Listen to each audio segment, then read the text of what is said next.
আসসালামু আলাইকুম।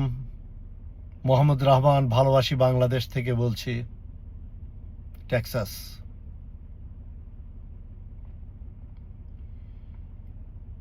Mahfuz, the mastermind of doctor Yunus, কিছুদিন আগে একটা লাইক দিয়েছেন যে আমরা ভারতের 7 সিস্টার নিয়ে যাব বা আমরা নিব, এই ধরনের একটা মন্তব্য। এবং তার সমালোচনায় পিনাকি ভট্টাচার্য উঠে এসেছেন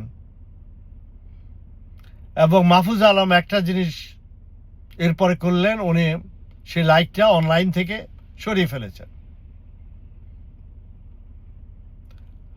মাহফুজ আলম ওভারস্টেপ করেছেন।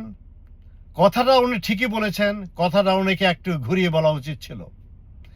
এবং পিনাকি ভট্টাচার্য এইভাবে না বলে উনিও একটু মাহফুজ আলমকে কারেকশন করে দিতে পারতেন। মাহফুজ আলম যা বলেছেন, কথাটা আমরা নিব না।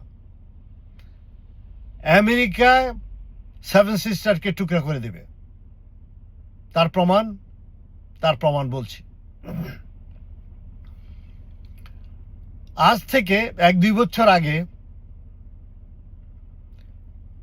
আমেরিকার এক্স প্রেসিডেন্ট মিস্টার ওবামা বলেছেন, ভারত, তোমরা যে এই যে তোমাদের দেশে সংখ্যালঘুদের উপর যেসব অত্যাচার করছো, তোমাদের কিন্তু 7 সিস্টার থাকবে না। তো আপনারা এটা জানেন, পশ্চিমা জগতের একটা স্বভাব, তারা কোনো কিছু প্ল্যান না করে কোনো কথা বলে না।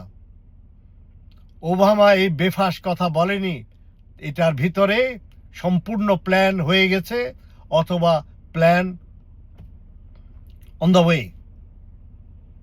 তো ভারতের এই কথা বোঝা উচিত যে ভারতে 7 সিস্টার ইজ গান। পশ্চিমারা কোনো জিনিস প্ল্যান করলে, হাত দিলে, টুডে অর টুমরো তারা আলাদা করে দিবে।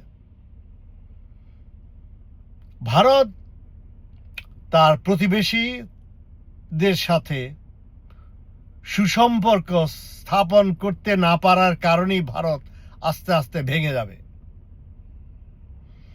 কিন্তু যদি ভারত তার প্রতিবেশীর সাথে সুসম্পর্ক স্থাপন করত আর মাইনরিটির উপর অত্যাচার না করত, তাইলে ভারতের জন্য ভালো ছিল।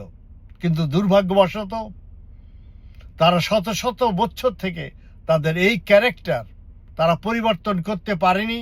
একমাত্র মুসলিম শাসন আমলে ভারতের মাইনরিটিরা বা অন্য ধর্মাবলম্বী লোকেরা ভালো ছিল।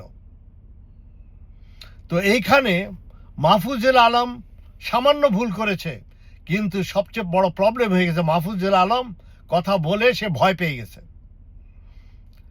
তো মাস্টার মাইন্ড হতে হলে মাহফুজুল আলম আর একটু স্মার্ট হতে হয়। ভয়ের কোনো কারণ নাই, একটু যোগ বিয়োগ করে কথাটা একটু সাবধানে বলা উচিত ছিল, ঘুরিয়ে বলা উচিত ছিল। এই ভুলটা মাহফুজুল আলম করেছে। পিনাকি ভট্টাচার্য মাহফুজুল আলমকে এইভাবে না করে আপনি মাহফুজুল আলমকে কারেকশন করে তাকে স্থাপিত করতে পারতেন। এবং এই কথা সত্য, ভারতের 7 সিস্টার ইজ গান, ইজ ওভার। তো ইনশাআল্লাহ বাংলাদেশকে ভারত কি করবে? ভারত নিজেকে নিয়ে টানাটানিতে থাকবে। ভারত তোমার নিজেরই অস্তিত্ব এখন তুমি হারানোর পথে। তো বাংলাদেশের মানুষের চিন্তা করার দরকার নাই। সাহস রাখেন, মজবুত থাকেন। আমরা ইনশাআল্লাহ বাংলাদেশ আরো বড় হব, পৃথিবীতে আমরা সম্মানিত রাষ্ট্র হিসাবে প্রতিষ্ঠিত হব। বাংলাদেশ জিন্দাবাদ।